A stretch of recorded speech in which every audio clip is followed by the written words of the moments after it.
Okay, dears, in previous class we have discussed about man taxonomics ranks. Today class we will discuss its first part domain कि what is domains. ठीक है, तो आइए हम domain के बारे में देखते हैं. The domain, what is domain.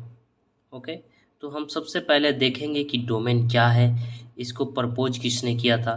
ठीक है, इससे एक क्वेश्चन आपके एग्जाम में आने की चांसेस है, आएगा. ठीक है, तो सबसे पहले हम जानेंगे कि डोमेन है ना. तो डोमेन जो वर्ड है इसको सबसे पहले प्रपोज कौन किया था. तो प्रपोज करने वाला था कार्ल वोज, ओटो कैंडलर और मार्क वेलिस था. 1990 ईस्वी में इन्होंने प्रपोज किया हुआ था. तो ऑप्शन में कभी कभी सिर्फ यही नाम दिया रहता है आपके एग्जाम में, तो आप बिल्कुल इसको टिक लगाएंगे. दूसरी बात कि ये जो डोमेन वर्ड है ये डोमिनियन का सिमिलर है. ठीक है, और ये डोमिनियन जो वर्ड्स है इसको रॉयल टेलर मयूर ने 1974 ईस्वी में दिया हुआ था. ये अमेरिकन एक माइक्रोलॉजिस्ट थे. ठीक है, उन्होंने इसको दिया हुआ था. अच्छा, डोमेन जो है वो डोमेन को सुपर किंगडम या रिल्म या एम्पायर कहा जाता है. क्वेश्चन ये आया हुआ है कि सबसे हाईएस्ट टैक्सोनॉमिक्स रैंक वाला ऑर्गेनिज्म कौन सा है. तो आपका ऑप्शन होगा डोमेन. ठीक है, डोमेन. अब बात आती है कि व्हाट इज डोमेन. डोमेन है क्या. तो डोमेन एक तरह का सिस्टम है. ठीक है, और इस सिस्टम में ट्री ऑफ लाइफ होता है जो 3 डोमेन्स को कंसिस्ट करता है यानी रखता है. अब बात आती है कि ट्री ऑफ लाइफ ये क्या है. तो ये एक तरह का टूल्स है. इस टूल को सबसे पहले चार्ल्स डार्विन ने 1884 ईस्वी में दिया हुआ था. उन्होंने बताया कि लाइफ का जो इवोल्यूशन है और उन्होंने बताया कि ऑर्गेनिज्म का रिलेशनशिप लिविंग थिंग्स से किस तरह का है, इसके बारे में उन्होंने चार्ल्स डार्विन ने चर्चा किया हुआ है. ठीक है, अब बात आती है कि 3 डोमेन सिस्टम की. तो 3 डोमेन में क्या क्या है. ऑर्किया है, बैक्टीरिया है, यूकेरिया है. ठीक है दोस्तों, आर्किया और बैक्टीरिया जो है यह एक सिंगल सेल्ड ऑर्गेनिज्म होते हैं.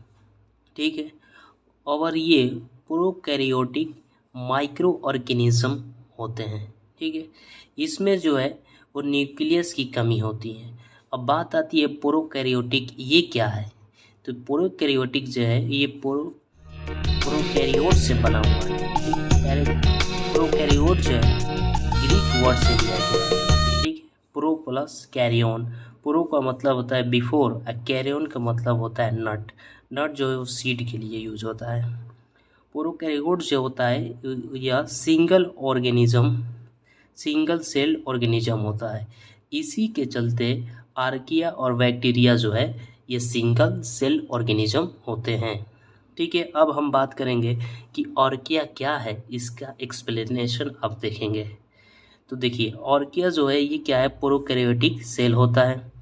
ठीक है, दूसरी बात कि इसका जो मेम्ब्रेन्स होते हैं वो लिपिड्स होते हैं. ठीक है, इसमें हाइड्रोकार्बन चैन का ब्रांचेस पाया जाता है और ग्लिसरॉल जो है वो ईथर के साथ लिंक होते हैं.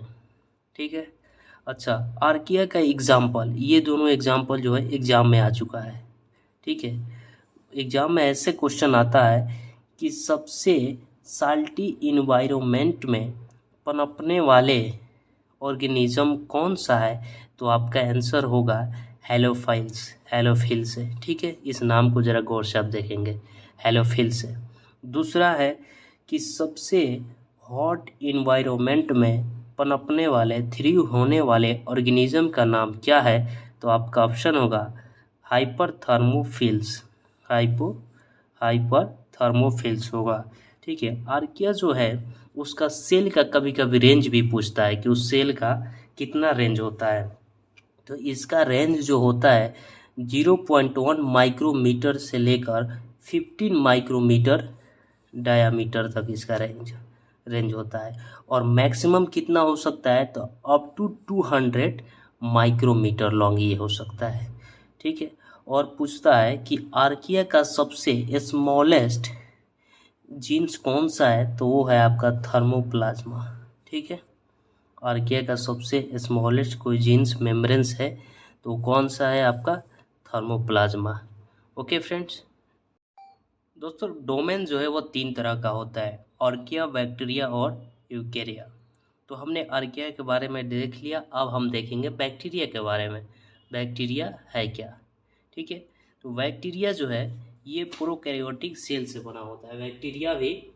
बैक्टीरिया भी प्रोकैरियोटिक सेल से बना होता है। इसका जो मेम्ब्रेन्स होता है वो फॉस्फोलिपिड बाई लेयर होता है। फॉस्फोलिपिड बाई लेयर होता है, इस नाम को याद कर लीजिएगा। अच्छा, बैक्टीरिया का दो एग्जाम्पल है सबसे इम्पोर्टेंट, साइनोबैक्टीरिया और माइकोप्लाज्मा। ठीक है, अब देखेंगे हम कि आखिर साइनोबैक्टीरिया ये क्या है। तो साइनोबैक्टीरिया को साइनोफाइटा साइनोफाइटा या ब्लू ग्रीन एल्गाई भी कहा जाता है। ठीक है, ये क्या करता है कि फोटोसिंथेसिस के दौरान ये अपना एनर्जी को कंज्यूम करता है, यानी फोटोसिंथेसिस जब होता है उसके दौरान ही अपना एनर्जी लेता है। इसका जो मेम्ब्रेन्स होता है वो इंटरनल होते हैं। अब जैसे ये हो गया माइकोप्लाज्मा, तो माइकोप्लाज्मा जो वर्ड है सबसे पहले एवी फ्रैंक ने 1889 ईस्वी में यूज किया हुआ था। अच्छा, माइको माइकोप्लाज्मा को माइकोप्लाज्माटा भी कहा जाता है। ठीक है, इसमें जो होता है सेल मेम्ब्रेन्स के चारों तरफ जो सेल वाल होता है उसकी कमी होती है। ठीक है, इसका जो स्पेसीज है वो सबसे स्मॉलेस्ट बैक्टीरिया है। ठीक है, यानी पूछा जाए कि बैक्टीरिया का सबसे स्मॉलेस्ट स्पीसीज कौन सा है तो माइकोप्लाज्मा है। ठीक है, अच्छा, माइकोप्लाज्मा जो है वो बिना एयर के भी सरवाइव कर सकता है। इसका माइकोप्लाज्मा का एग्जाम्पल एम